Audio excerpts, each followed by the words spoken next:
Who are you? I'm you, 2 minutes in the future. How is this happening? I don't know. It must just be the magic of technology. Well, is there anything I should know, 2 minute future self? Tell them that Beyond the Infinite 2 Minutes is a really good film and they should definitely check it out. Okay, done. Anything else? Oh, and also don't forget to ask them to like and subscribe. Oh, look, someone did 2 minutes in the future.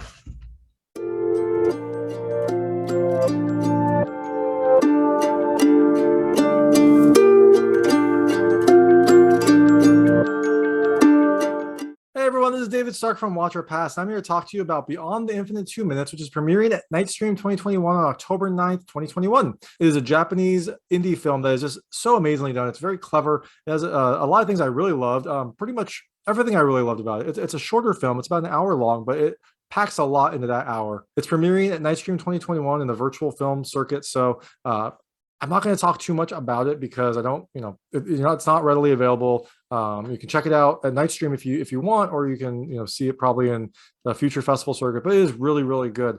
I loved it. I thought it was very clever, and I thought it was an interesting kind of time trip. So the basic story of Beyond the Infinite 2 Minutes is that Kato, who runs a cafe, he finds that the TV in his bedroom and a TV in the cafe are linked, and the TV in the cafe will display or show things that are 2 minutes in the future. So when he's in his bedroom, he can talk to his future self, from 2 minutes before, and they can communicate. His future self will answer questions, and from this very simple, kind of confusing premise, it builds more and more. So, it's kind of like a Twilight Zone-esque film, although it has a lot of humor. It's got a ton of comedy and a ton of heart. And it was filmed entirely on an iPhone, which, is amazing in multiple respects. A, because it has this kind of very interesting time-bending mechanic that gets more complicated as the film goes about.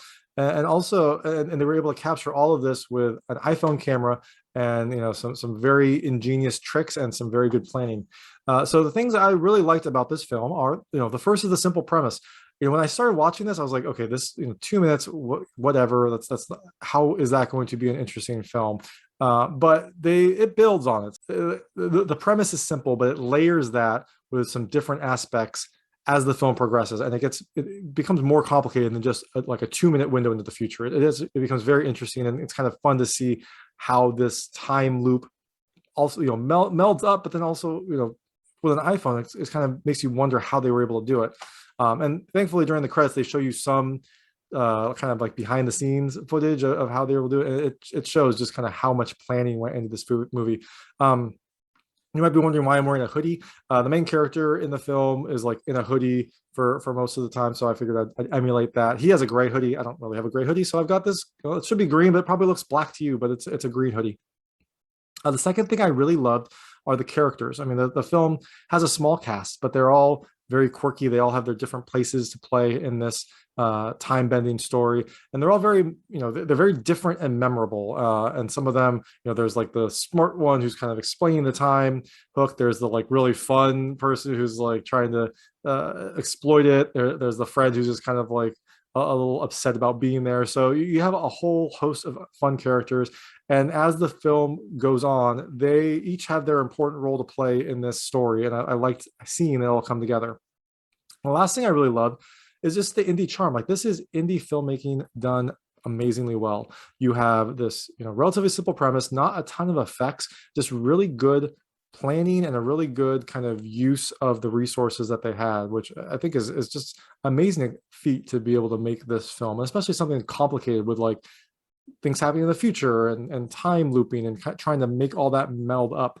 And you can see during the making of just how difficult that was. There's one scene where the director kind of, or you get to see the director's like storyboard and kind of how the different time aspects are all coming together and staying planned. And also, I imagine it must have been difficult on the characters because you have these instances where things happen, in the future, and they have to like film that and then also film later the like reactions as they're seeing this, and then make sure that all of that is consistent. So it must have just been a difficult film to make, but one that you could tell everyone had a lot of love for, and everyone put a ton of effort into. And so I think that was really fun to see.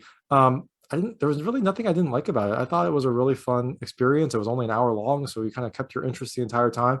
And I would definitely check it out if it's anywhere near you. It's called Beyond the Infinite 2 Minutes. It's premiering at Nightstream 2021 on October 9th, 2021. So you can check it out then, or if, you can check it out at Nightstream. It's virtual, so you can watch it now, or just wait to see if it hits other festival circuits, or wait for the wider release. Thanks so much for watching. If you liked this review, please like and subscribe to this channel. It helps me out a lot. Make sure all my new content goes straight to you. Thank you.